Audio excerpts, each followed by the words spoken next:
entertaining, talking sports. What is going on, baseball fans? Back at it with another New York Mets video. Just want to let everybody know it is completely coincidental. I was going to be starting my New York Mets podcast tonight, which I'm really looking forward to doing in the season. And it's going to be weekly eventually when there's a lot more to talk about. Well, we may end up going live because this is huge news for the New York Mets. And I know any baseball fans out there are going to want to talk about it. The Mets, coming into the offseason, they add a new owner. And Mets fans are super excited. And I think this will, this signifies that the Mets mean business. And they mean business right now. The New York Mets are showing themselves that there's another team in New York, Yankee fans, and get ready for it. I think we're going to have competitive baseball in New York this year. Of course, the Mets already made, a pretty good pickup, picking up McCann earlier this year. Pretty well-rounded catcher, decent stick, but nothing that got the fan base super excited.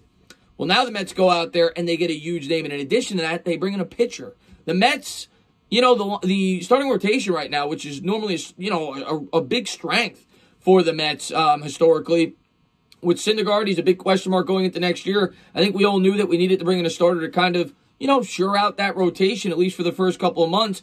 Obviously with DeGrom and Stroman at the top. And they do just that. They bring in Carlos Carrasco, who last year had a 2.91 ERA for the Cleveland Indians. The year before it was 5.27, but you go back after that, he was very consistent. You're talking low to mid threes for the last 5 or 6 years before that. Over 200 strikeouts, I think, for 2 or 3 consecutive years in like the 2017, 2018 range. The kicker with Carrasco, he's up there in age. I think he's going to be 34 or 35 this year. And we'll have to wait and see how it all plays out there. But I think he will definitely help for this year's rotation. He has 3 more years, from what I understand, if I remember correctly, that are left on his contract. So, but if you're the Mets, with the money that Cohen has, I don't think we're too worried about the money that we're going to have to take it for Carrasco. Now, the Mets, who did they give up in this trade before we get into Lindor? Well, they gave up Ahmed Rosario, who was the #1 prospect in baseball when he first came up with the New York Mets, that a lot of Mets fans were excited about, and he just hasn't panned out.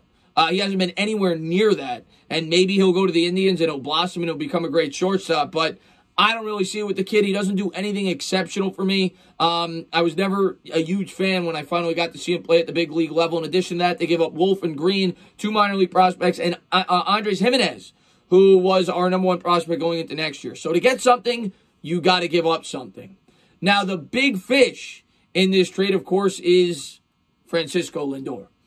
Francisco Lindor is still, I think, 26, maybe 27, and is one of the better players in baseball. Going back before last year, obviously, because it was, shortened season with the virus, I think he had 4 straight years, it might have been, with 30 home runs or more at the shortstop position. He's capable of stealing bags. He'll get you about 20 stolen bases a year. Good with the glove. He's got 2 gold gloves, and he's just a well-rounded baseball player, one of the best baseball players in the sport, and the Mets get themselves a big name to help out that lineup, and I'm super excited as a New York Mets fan. I'm sure we'll go live tonight. We'll talk about the impact of this trade for the Mets. The kicker here, he's only got 1 year left on that deal, so he's going to be a free agent at the end of the year. I think he signed a 1-year extension with the Cleveland Indians last year at about $19 million, so the Mets will have to sign him and retain him, but I'm not too worried with Uncle Steve. Obviously, I think Francisco Lindor will be in the long-term plans for the New York Mets, and now you got yourselves a killer infield. I mean, you got Lindor at short, you got McNeil over there. Obviously, you got Pete coming back. We get improvement there at the catcher spot with McCann.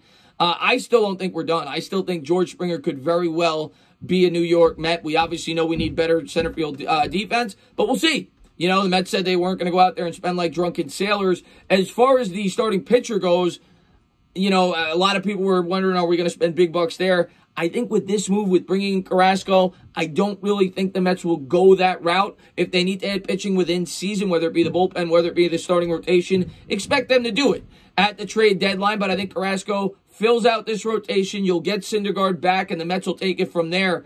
But don't be surprised if they had one more big piece for this offense as the Mets shore out their roster and look to contend, not just in the National League East, but in the National League. The Mets intend to be contenders this year. And they intend to be contenders for quite some time. People forget this team has a lot of talent on their roster. They sustained some injuries last year, and now you're adding big-time pieces to this lineup and this starting rotation.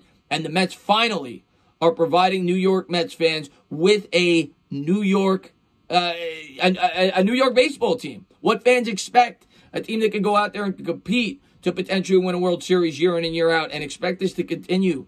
The Mets ain't messing around. As always, guys, if you like what you watch, please subscribe. Drop a comment. Maybe give me a little thumbs up. Cheers.